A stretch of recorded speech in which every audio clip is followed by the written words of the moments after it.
دفاعات روسية تصل شرم الشيخ لتأمينها خلال وجود الرئيس دونالد ترامب بها، لتأمين القمة المرتقبة والتي سيحضرها الرئيس الأمريكي دونالد ترامب وعدد من قادة دول العالم من أي تهديد جوي محتمل.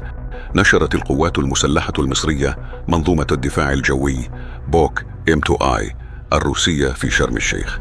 المنظومة التي نشرتها مصر تتميز بقدرتها على التعامل مع الطائرات بدون طيار وصواريخ الكروز، وتوفر مرونة تشغيلية عالية، مما يجعلها فعالة في تأمين الفعاليات الدولية ضد الهجمات الجوية.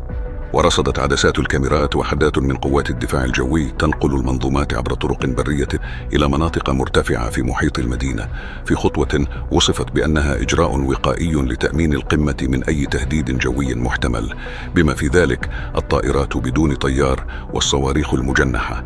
وبحسب البيانات المتاحة يصل